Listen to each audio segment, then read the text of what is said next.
नाजरीन, आज हम एक ऐसी हकीकत के बारे में बात करने जा रहे हैं जो आम नज़र से बिल्कुल छुपी हुई है, मगर दुनिया की सबसे बड़ी ताकतों के दरमियान चलने वाली कशमकश को समझने के लिए इंतहाई ज़रूरी है।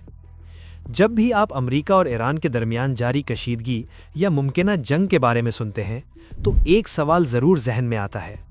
अमेरिका तो एक सुपर पावर है, उसके पास अरबों डॉलर्स का बजट है, जदीद टेक्नोलॉजी है, दुनिया का सबसे मजबूत मालियाती निज़ाम है। लेकिन ईरान एक ऐसा मुल्क है जिस पर दहाइयों से पाबंदियां लगी हुई हैं। ना वो आसानी से तिजारत कर सकता है, ना आलमी बैंकिंग सिस्टम तक उसकी रसाई है। तो फिर सवाल ये है, ईरान आखिर इतनी बड़ी सतह पर अपनी मईशत को कैसे चला रहा है, और अगर जंग की सूरत हाल हो तो वो उसे फंड कैसे करता है? यही वो सवाल है जिसका जवाब आज हम आपको देने जा रहे हैं। और यकीन मानिए, ये जवाब आपको हैरान कर देगा, क्योंकि असल कहानी यहाँ से शुरू होती है। ईरान भी डॉलर इस्तेमाल कर रहा है, लेकिन ये वो डॉलर नहीं है जो आप और हम जानते हैं। ये है एक डिजिटल डॉलर, जिसे कहा जाता है टेदर USDT। अब यहाँ से चीज़ें दिलचस्प होना शुरू होती हैं।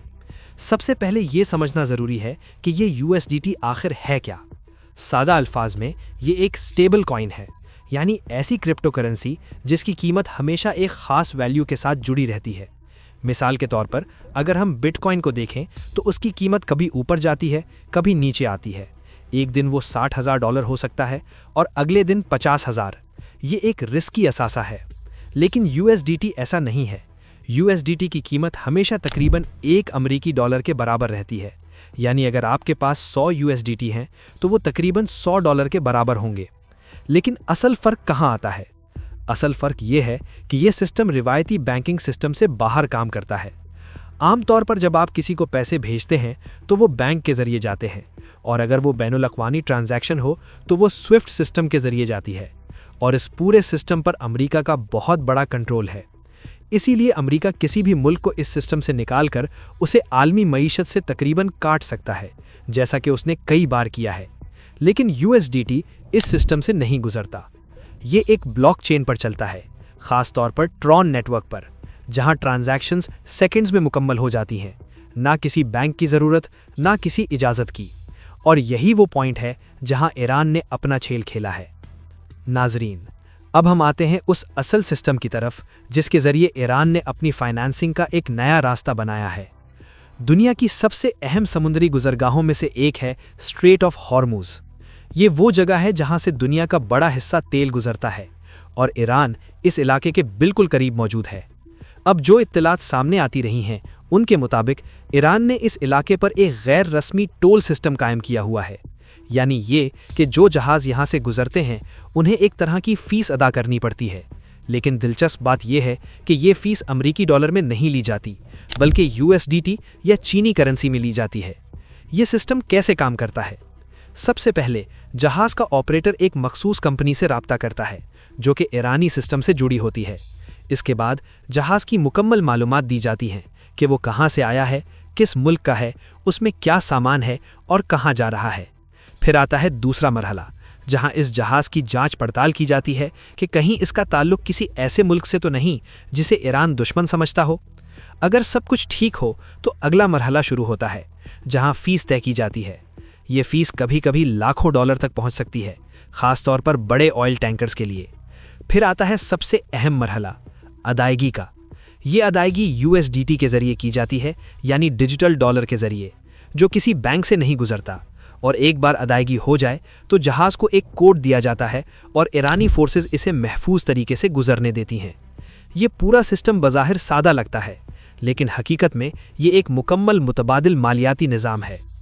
नाजरीन, यहाँ एक और अहम पहलू सामने आता है। ईरान ने सिर्फ यही नहीं किया, बल्कि इसने क्रिप्टो करेंसी के ज़रिए अपनी मईशत का एक बड़ा हिस्सा चलाना शुरू कर दिया है। रिपोर्ट्स के मुताबिक अरबों डॉलर्स की ट्रांजैक्शंस क्रिप्टो के ज़रिए की जा चुकी हैं, और इसका एक बड़ा हिस्सा ईरानी इदारों के कंट्रोल में है, ख़ास तौर पर इस्लामिक रेवोल्यूशनरी गार्ड कोर्स के। ये इदारा ना सिर्फ दिफाई सरगर्मियों में शामिल है, बल्कि अब एक तरह से मालियाती नेटवर्क भी चला रहा है। यहाँ तक कि कुछ केसेस में ऐसे क्रिप्टो एक्सचेंजेस भी सामने आए हैं जो बज़ाहिर दूसरे ममालिक में रजिस्टर्ड थे, लेकिन हकीकत में ईरान के लिए काम कर रहे थे। यानी एक शैडो बैंकिंग सिस्टम बनाया जा चुका है जो आलमी पाबंदियों से बचकर काम करता है। अब जरा तस्वीर का दूसरा रुख देखते हैं। अमेरिका अपनी जंगों को कैसे फंड करता है? अमेरिका का सिस्टम रिवायती है।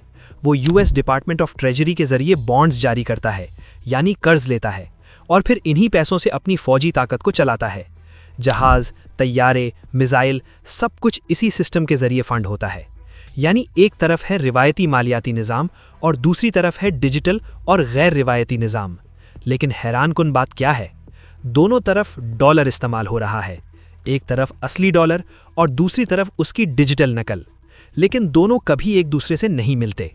ये बिल्कुल ऐसे है जैसे दो अलग रेल की पटरियां हों जिन पर एक ही नाम की करेंसी चल रही हो, मगर वो कभी आपस में ना टकराती हों।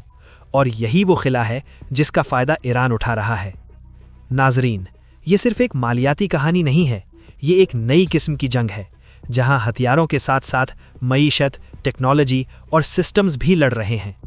ईरान ने एक ऐसा रास्ता निकाला है जहां वो आलमी पाबंदियों के बावजूद अपने निज़ाम को चला सकता है। और यही वजह है कि आज की दुनिया में जंग सिर्फ मैदान में नहीं लड़ी जाती, बल्कि डिजिटल दुनिया में भी लड़ी जा रही है। आखिर में एक सवाल आपके लिए छोड़ता हूं।